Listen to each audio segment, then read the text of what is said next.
ಆಡಿದ್ದೇ ಆಟ ಮಾಡಿದ್ದೇ ನಾಟಕ. ತುಘಲಕ್ ದರ್ಬಾರ್ ನಡೀತಿದೆ ರಾಜೀವ್ ಗಾಂಧಿ ಹೆಲ್ತ್ ಸೈನ್ಸ್ ಯೂನಿವರ್ಸಿಟಿಯಲ್ಲಿ. ಇದೇ ಈ ಹೊತ್ತಿನ ವಿಶೇಷ. ಆರೋಗ್ಯ ವಿಶ್ವವಿದ್ಯಾಲಯಕ್ಕೆ ಅನಾರೋಗ್ಯ. ನಾನು ಶ್ವೇತಾ.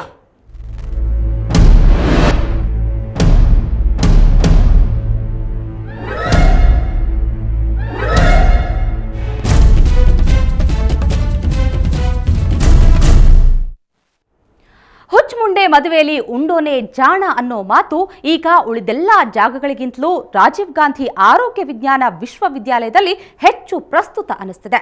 2 ವರ್ಷಗಳಿಂದ ಈ ವಿಶ್ವವಿದ್ಯಾಲಯ ಆಗಬಾರದ ಕಾರಣಗಳಿಗೆ ಸುದ್ದಿಯಾದದ್ದೇ ಹೆಚ್ಚು. ಈಗ ಅಲ್ಲಿ ಹೊಸ ವೈಸ್ ಚಾನ್ಸಲರ್ ನೇಮಕದ ಕಸರತ್ತು ನಡೀತಿದೆ. 3-4 ಜನ ಈಗಾಗಲೇ ಹೊಸ ಸೂಟು ಹೊಲಿಸಿಕೊಂಡು ತಯಾರಾಗಿದ್ರೆ ನೇಮಕಾತಿ ಪ್ರಕ್ರಿಯೆಯಲ್ಲಿ ಸೂಟ್ಗೆ ಸಾಗಾಟ ಹೆಚ್ಚಾಗಿದೆ ಅನ್ನೋ ಮಾತುಗಳು ಕೂಡ ಕೇಳಿ ಬರ್ತಿವೆ.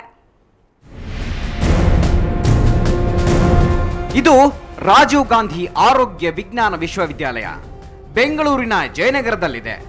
ಆರೋಗ್ಯ ವಿಜ್ಞಾನಕ್ಕೆ ಸಂಬಂಧಿಸಿದ ಅಷ್ಟು ಕೋರ್ಸ್ಗಳಿಗೆ ಒಂದು ಪ್ರತ್ಯೇಕ ವಿಶ್ವವಿದ್ಯಾಲಯ ಇದ್ರೆ ಗುಣಮಟ್ಟದ ಶಿಕ್ಷಣ ಕೊಡಬಹುದು ಅಂತ ರಾಜ್ಯ ಸರ್ಕಾರ ಇದನ್ನ 1996ರಲ್ಲಿ ಸ್ಥಾಪನೆ ಮಾಡಿತು.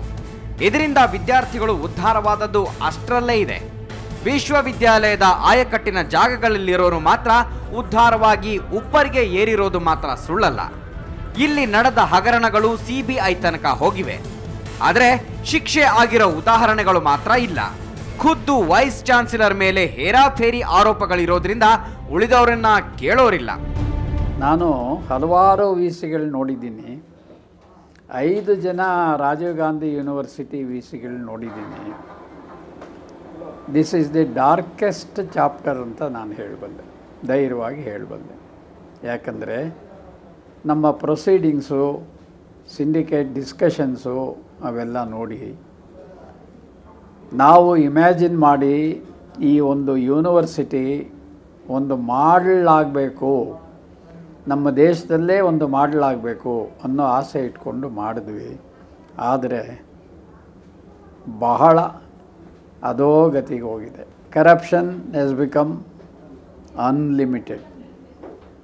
ಒಂದು ಸ್ಟೂಡೆಂಟ್ ಅನ್ಫ್ರೆಂಡ್ಲಿ, ಇಲ್ಲದ ತೊಂದರೆ ಸ್ಟೂಡೆಂಟ್ಸ್ಗೆ. 3 manipulations and manoeuvring in promoting and depromoting and sending the ಯಾರೋ ಎಂಪ್ಲಾಯೀಸ್ನ, ಅವರಿಗೆ ಇಲ್ಲದ ತೊಂದರೆ, ಕಿರುಕುಳ. ಇಷ್ಟೆಲ್ಲ ಆರೋಪಗಳಿದ್ರು ರಮಾನಂದ ಶೆಟ್ಟರು ಪವಾಡ ಸದೃಶ ರೀತಿಯಲ್ಲಿ ಕಠಿಣ ಕ್ರಮಗಳಿಂದ ತಪ್ಪಿಸಿಕೊಳ್ಳುತ್ತಲೇ ಬಂದ್ರು. ತಮಾಷೆ ವಿಷಯ ಏನಪ್ಪಾ ಅಂದ್ರೆ, ತಮ್ಮ ಮೇಲಿರೋ ಆರೋಪಗಳ ತನಿಖೆ ನಡೆಸೋದಕ್ಕೆ ತಾವೇ ಸಮಿತಿ ರಚಿಸಿ ತಮಗೆ ತಾವೇ ಕ್ಲೀನ್ ಚಿಟ್ ಕೊಟ್ಕೊಳ್ಳುವಂತಹ ನೌಟಂಕಿ ವ್ಯವಹಾರ ಇಲ್ಲಿ ಮಾತ್ರ ನಡೆಯೋಕ್ ಸಾಧ್ಯ.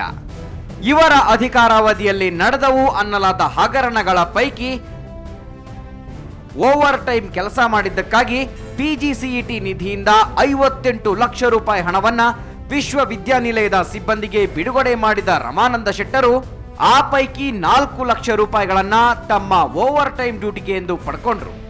ವೈಸ್ ಚಾನ್ಸಲರ್ ಒಬ್ಬರು ಸಂಬಳದ ಹೊರತಾಗಿ ಓವರ್ ಟೈಮ್ ಡ್ಯೂಟಿಗೆ ದುಡ್ಡು ಪಡೆದ ಉದಾಹರಣೆಗಳು ಪ್ರಪಂಚದ ಇನ್ಯಾವ ವಿಶ್ವವಿದ್ಯಾಲಯದಲ್ಲೂ ಇಲ್ಲ ಅನ್ನೋದು ತಿಳಿದವರು ಹೇಳೋ ಮಾತು. ರಾಜೀವ್ ಗಾಂಧಿ ಆರೋಗ್ಯ ವಿಜ್ಞಾನ ವಿಶ್ವವಿದ್ಯಾಲಯದ ವೈಸ್ ಚಾನ್ಸಲರ್ ರಮಾನಂದ ಶೆಟ್ಟರು ವಾಸವಾಗಿರೋದು ಪತ್ನಿ ಅನಿತಾ ಅವರ ಮನೆಯಲ್ಲಿ. ಆದರೆ ಅದನ್ನೇ ಕುಲಪತಿ ನಿವಾಸ ಅಂತ ತೋರಿಸಿ ಪ್ರತಿ ತಿಂಗಳು ಅನಾಮತ್ತು 76,000 ರೂಪಾಯಿ ಬಾಡಿಗೆ ಪಡೆಯುತ್ತಿರುವ ಆರೋಪ ಇವರ ಮೇಲಿದೆ. ಡಾಕ್ಟರ್ ಪ್ರೇಮ್ ಕುಮಾರ್ರಿಗೆ ವಿಶ್ವವಿದ್ಯಾಲಯವೊಂದರ ರಿಜಿಸ್ಟ್ರಾರ್ ಆಗುವ ಅರ್ಹತೆಗಳಿರುವ ಬಗ್ಗೆ 10 ಹಲವು ಆಕ್ಷೇಪಗಳಿವೆ. ಆದರೂ ಉಳಿದ ಅರ್ಹರನ್ನೆಲ್ಲ ಬದಿಗೆ ಸರಿಸಿ ಅವರನ್ನ ಕುಲಸಚಿವರನ್ನಾಗಿಸಿದ ರಮಾನಂದ ಶೆಟ್ಟರ ಉದ್ದೇಶ ಏನು ಎಂಬ ಪ್ರಶ್ನೆಗಳೆದ್ದಿವೆ.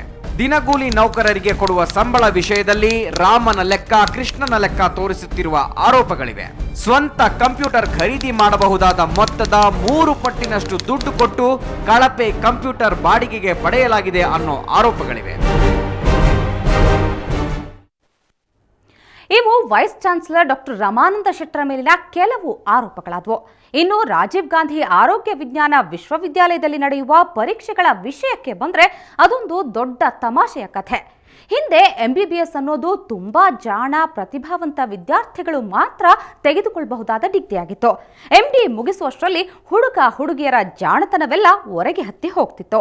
ಆ ಲೆವೆಲ್ನಲ್ಲಿದ್ದ ವೈದ್ಯಕೀಯ ಶಿಕ್ಷಣವನ್ನ ಇನ್ನಷ್ಟು ಸುಧಾರಿಸುವುದಕ್ಕೆ ಅಂತ ಒಂದು ಪ್ರತ್ಯೇಕ ವಿಶ್ವವಿದ್ಯಾಲಯ ಸ್ಥಾಪಿಸಲಾಯಿತು. ಅದು ಶುರುವಾದ ಮುಹೂರ್ತವೇ ಸರಿ ಇರಲಿಲ್ವೇನೋ.